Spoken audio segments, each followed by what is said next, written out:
and welcome to I24 News Sports Daily Magazine with all the latest scores and stories from around the world. Monday evening, a new and very exciting week of sports is here, and these are the headlines. A giant Clasico in the Bernabeu painted in Blaugrana. Barcelona wins 4-3 in Madrid. The Catalonians are now back in contention for the Spanish title. Jason Kidd was a Maverick in 2011 when they won the NBA championship. He was back in Dallas again, but this time to beat the Mavs as the Nets coach. He's injured, he lost some preseason training, but when the race is on, Marc Marquez wins again. The young Spaniard gets the W in the first race of 2014. And no surprises in the Miami Masters so far. As opposed to Indian Wells, all the top seeds are through as the second week begins. Hello again and thank you for joining us. We are live from the Jaffa Port. Real Madrid and Barcelona have given us many games to remember, and last night was surely one of the greatest matches we have seen between the bitter rivals. A hat-trick for Messi, a double by Benzema, a goal from Ronaldo, 3 penalties, a red card, so much drama in 90 minutes, and one team that came out as the winner. Oriban with a story of yet another giant Clasico. There's a reason why it's called El Clasico, and this one was another episode in Barcelona and Real Madrid's great rivalry. Now we'll just continue fighting. We've got Sevilla coming up next and we need to win. Barcelona knew they had to win. With that kind of motivation, they were first to strike. Iniesta, with a giant shot, put them up early on. But the Merengues were not intimidated and were very quick to reply, twice. Not Ronaldo, not Bale, but rather Karim Benzema. The Frenchman was the executor, but Ángel Di María was the mastermind, setting Benzema twice for the goals. The team in white looked better, but out of nowhere, the Catalonians came back. Leo Messi leveled the game in the 41st minute and became the all-time leading goal scorer in Clasico matches. Leo has done a lot in these type of games, but when he does things in the Clasico, it is always talked about. 2-2 was the score at halftime, but after the break, the referee was the main protagonist, whistling for 2 dubious penalties, one on each side, and adding a red card to Sergio Ramos, leaving Real Madrid with 10 players while the score was 3-3. Decisions were always made in their favor, faults in their favor, penalties. It is complicated. We were playing against 12 and it is very difficult. Barca felt this was their chance, and 7 minutes from time they got their reward. This time there was no doubt about this penalty.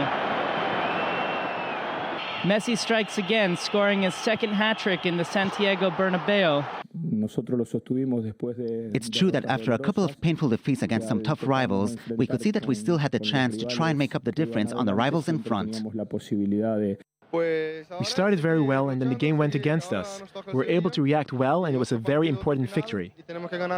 Barcelona won this Clasico 4-3 in a game which will be remembered for years to come. So one team lost the Clasico, but 2 teams actually won it. One was Barcelona, the other is Atletico Madrid. The Colchoneros were 3 points behind Real Madrid ahead of yesterday's matches, and just a short time before the Clasico, they traveled to Sevilla to face Betis. It was not easy, but Captain Gabi, who specializes in long-range shots, did it again to open the score. The fans who made the trip south to Andalusia are thrilled, and it only got better for them. 19 minutes into the second half, the local defense can't clear the danger, and Diego Costa is always around. It's number 24 this season for the striker. Atletico wins 2-0. And look who is first. Atletico Madrid tops the table with 70 points, same as Real Madrid. But it's Atletico who has the advantage in the meetings between the 2 teams from the capital. Following their great win last night at the Bernabeu, Barcelona is only a point behind the Madrid teams, and with 9 games to go, it cannot get better than this. Now to England, where this has been one of the craziest match days of the season. Arsenal was hoping to make a feast out of the 1000th game of Arsene Wenger as the manager, but it was the worst possible celebration. The Gunners lost 6-0 in Stamford Bridge, probably giving up on their hopes of winning the first championship in 10 years. Liverpool are strong in the race after winning 6-3 in Cardiff. Luis Suarez scored a hat-trick, and Manchester City thrashed Fulham 5-0 at the Etihad Stadium. Chelsea are first with 69 points. Liverpool are 4 points behind, but with a game in hand. Manchester City are a further 2 points down, but with 3 games in hand, so everything can still change. The Mighty Reds and the Citizens play midweek games, so the gap could narrow by Wednesday. Arsenal, also with a game in hand, are down to 4th, and it will be very interesting to see how they recuperate from the latest beating.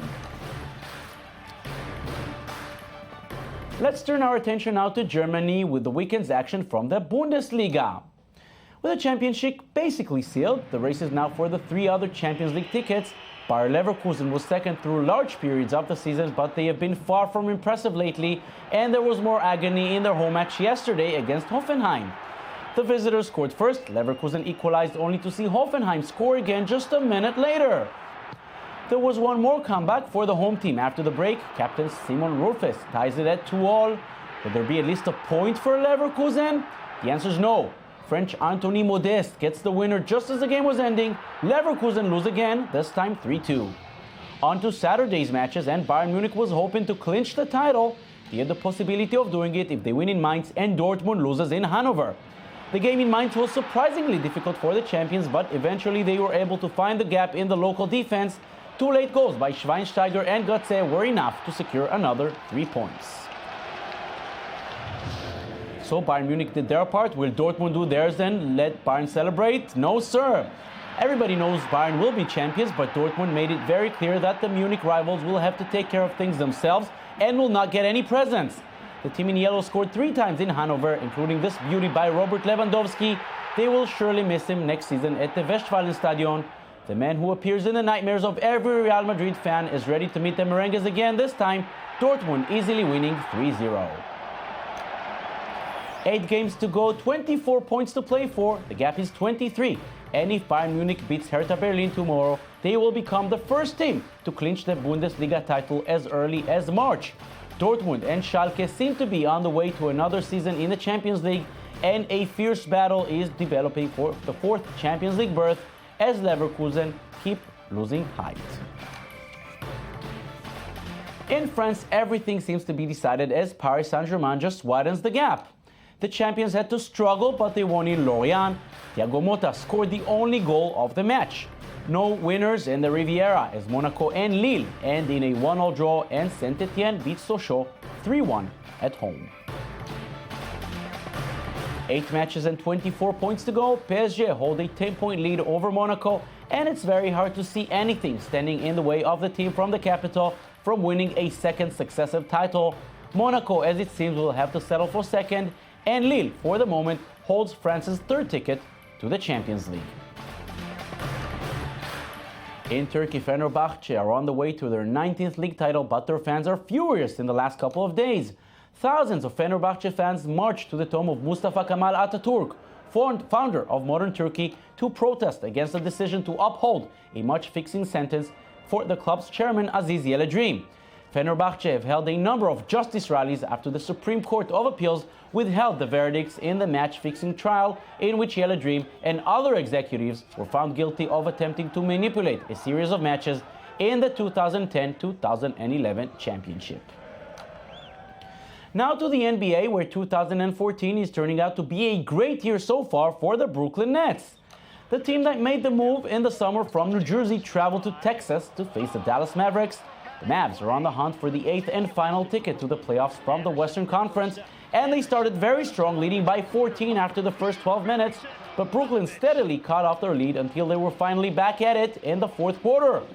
Monte Ellis led the home team with 32 points, and his jumper put up Dallas up by 5 with less than 2 minutes to go, but it was not over yet. The Nets pull another comeback. Joe Johnson ties the game with 10 seconds to go.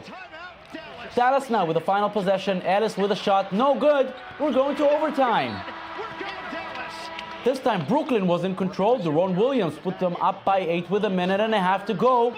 Celebrations on the bench, but Dallas can also pull a comeback. Monte Ellis hits a 3, and it's a 1-point game with 5.5 seconds.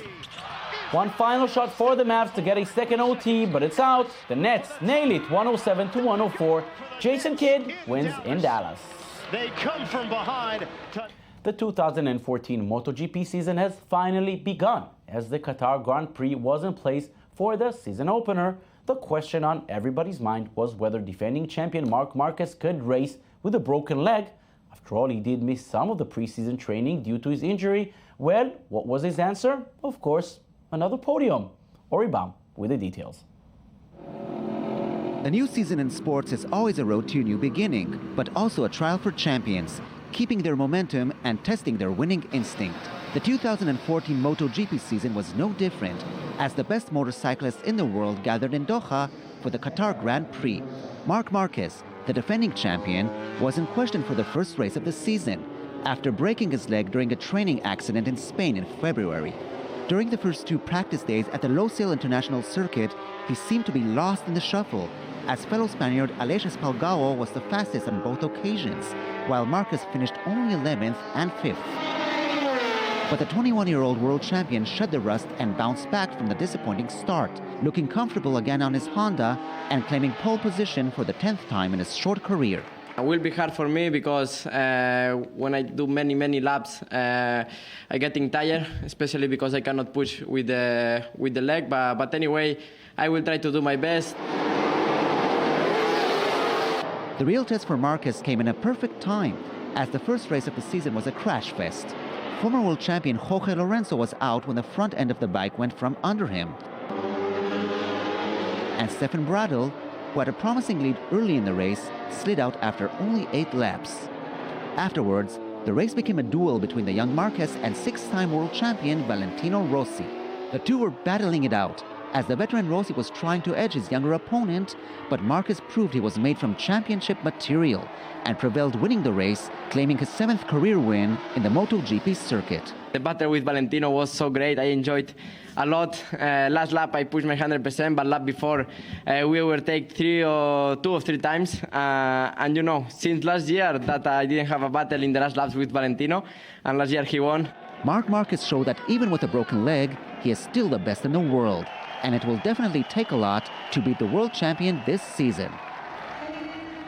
And now we switch our attention to tennis, to the Miami Masters.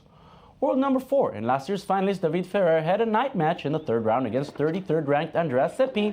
The Spaniard had no problem playing in the dark, beating Seppi in straight sets 6-3, 6-2. Defending champion Andy Murray faced Spain's Feliciano Lopez in his 3rd round match. The Brit, who also won the tournament back in 2009, had no trouble beating Lopez in straight sets 6-4, 6-1. Another 2-time tournament winner who also played in the 3rd round was Roger Federer facing Thiemo de Bakker. The young Dutch was no match for Federer's experience. The Swiss master wins easily in straight sets 6-3, 6-3. Jo-Wilfried Tsonga had a much tougher match against Marcos Baghdatis. The Frenchman lost the first set, but he bounces back, winning the next 2 and the game itself 4-6, 7-6, and 7-5. And some other top seeds will play their 3rd round matches later today. World number 1 Rafael Nadal will face Denis Istomin from Uzbekistan. Thomas Berdych will meet Portugal's João Sousa, and Australian Open champion Stanislav Wawrinka will face French Edward Roger Vasselin. Moving now to the women's tournament, and no major surprises here either. We begin with Australian Open winner Li Na, who faced the young American Madison Keys in the 3rd round. The 19-year-old Keys was no match for Li, who wins in straight sets 7-6, 6-3. Moving on to former world number 1 Caroline Wozniacki, who faced another young American, Sloane Stephens. Wozniacki, now world number 18, completely dominated the 16th ranked Stephens, thrashing her in straight sets 6-1, 6-0. This kind of form, Wozniacki will be back in the top 10 with no time. We continue with world number 3 Agnieszka Radwanska, who did not have too much trouble against Elena Veselina, beating the Russian in straight sets 7-5, 6-3. And last is Dominika Cibulkova. The Australian Open finalist faced Alize Cornet, and it also was a walk in the park. Cibulkova beating Cornet in straight sets 7-6, 6-4. And later today in the women's tournament, the 4th round will get rolling. Serena Williams will face compatriot Coco Vandeweghe. Maria Sharapova will face Belgian Kirsten Flapkins, and Nali will play against Spain's Carla Suarez Navarro. We'll finish today's show in California with NASCAR's Auto Club 400 race. The weather was just perfect for race car action at the Auto Club Speedway in Fontana. Matt Kenseth started from the pole with Brad Keselowski alongside. And like any NASCAR race, the crashes were inevitable as Eric Arimola and Brian Scott collided on the front stretch and skidded onto the infield. The race continued in full throttle, and 7 laps left, Jimmy Johnson was comfortably in front, but he blew a tire. Kate Busch gambled with just 2 tires, allowing him to restart in second, but his younger brother Kyle Busch came up from 5th in the final 2 laps to win the 5th race of the season. And that's it for our show. Thank you for being with us. Don't forget you can watch us anytime on our website at i24news.tv. We're also on Facebook and on Twitter. See you again tomorrow, same time, same place. Have a beautiful day.